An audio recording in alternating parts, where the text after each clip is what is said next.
Beleza, já dominei a estruturação para minha apresentação, já sei o que eu vou falar, mas como eu vou falar? Como que eu obtenho, por exemplo, a atenção? Como manter a atenção? Às vezes você pode estar num lugar agitado com uma pessoa e fechar o contrato ali. Você pode fechar o contrato numa fila de banco, por exemplo.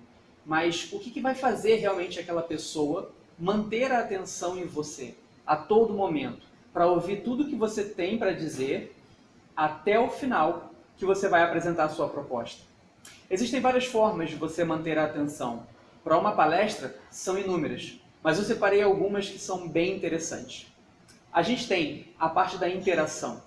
A interação é justamente você conseguir conversar com a pessoa e receber também informações dela. Não deixar somente que você fale e ela só escute. Em algum momento que você perceber que essa pessoa está querendo falar ou querendo perguntar, deixe ela um pouco à vontade para ela incluir alguma coisa dentro dessa conversa.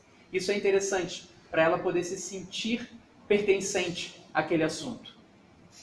A gente tem a conexão. E o que é criar conexão? Criar conexão vem da parte da empatia, como eu citei anteriormente. É você realmente criar um vínculo com essa pessoa.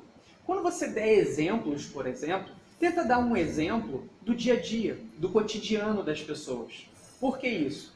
Se você der um exemplo muito pontual de algo que aconteceu com você e dificilmente isso acontece com outras pessoas, provavelmente a pessoa com quem você está conversando, o seu cliente, o seu interlocutor, ele não vai se sentir pertencente àquela conversa, àquela história. Então, quando você cria conexão por meio de uma conversa, por meio de uma analogia, por exemplo, que seja de conhecimento do seu interlocutor, com certeza, naquele momento ele se sente mais próximo de você, cria-se empatia, cria rapport. O benefício. O benefício é uma técnica da atenção de extrema importância. Por que o benefício é um dos principais? Ele é uma espécie de spoiler de um filme. Quando a pessoa ouve aquilo que não queria, mas ela fica cada vez mais interessada e extremamente curiosa para o que vem a seguir. Então, quando você entrega um benefício no meio da conversa, o que aquela pessoa tem a ganhar no final, ela vai sentir naquele momento uma curiosidade grande o suficiente para permanecer ali até o final e ouvir aquilo que você tem a propor, que é, no final das contas, a sua proposta. E a entonação. Você está falando pelo telefone, a pessoa não está te escutando, a pessoa não está te vendo, mas ela está te escutando.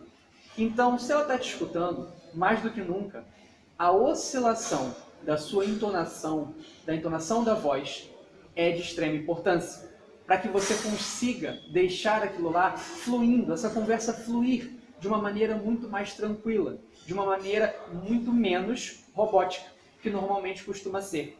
Você com aquela entonação linear, falando sempre de um mesmo jeito, isso acaba se tornando chato. A pessoa perde a atenção, a pessoa acaba querendo deixar para um outro momento, para conversar em outra hora.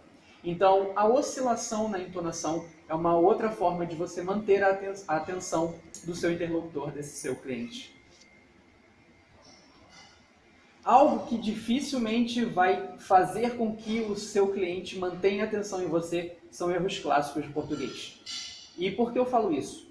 Por incrível que pareça, as pessoas erram coisas básicas do português. E se o seu cliente ele tem o conhecimento de qual é o correto, quando você falar algo errado, vai doer. E naquele momento você perde credibilidade, você perde atenção. E nesse momento o seu cliente começa a escapar pelos seus dedos. E quais são os erros clássicos? Erros como há muito tempo atrás, independentemente, qual dos dois eu devo utilizar? No material complementar, você vai ver um dos posts no meu blog que fala exatamente quais são os principais erros e saber quais são as formas corretas de falar cada um deles, evitando assim perder a atenção por algo simples como erros de português. Voltamos para a entonação e a gente coloca velocidade e pausa.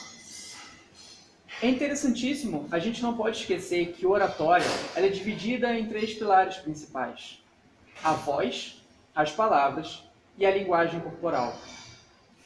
As palavras são realmente importantes, mas se você descobrisse que a palavra é o que tem de menos importante dentro de uma interação, Você acreditaria?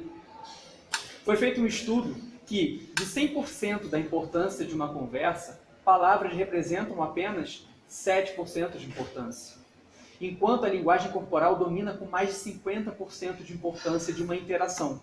Mas a gente mantém agora na voz, porque a voz tem uma importância maior ainda do que as palavras. Então, como eu falo? Como exatamente eu expresso aquelas palavras? A entonação, ela precisa ser sempre oscilante, como eu já falei. A velocidade. Tente não ser muito acelerado, mas também tente não ser tão lento na hora de explicar. Como, por exemplo, quando você está vendo um vídeo de uma pessoa falando muito devagar e você vai lá no YouTube e acelera para 1.5, às vezes 2 vezes a velocidade, porque a pessoa fala muito devagar. E outra coisa importantíssima é a pausa. A pausa, na verdade, é uma das técnicas prioritárias para um fechamento de contrato. Mas por que exatamente? Porque a pausa, ela permite com que você faça o seu interlocutor não só entender, mas repensar aquilo que você está falando, para que ele consiga elaborar, então, a ideia na cabeça dele de que ele está tomando uma decisão, mas não você por ele. E como que a gente pode exatamente utilizar a pausa? Por exemplo, digamos que você fale algo muito importante. E esse algo muito importante é preciso ficar um pouco mais na cabeça do seu interlocutor. Então, apresente isso que tem de importante e fique em silêncio, olhando para ele, deixando que ele reflita sobre aquilo que foi dito. A pausa após o que foi dito, ela gera reflexão. A pausa antes do que será dito causa curiosidade.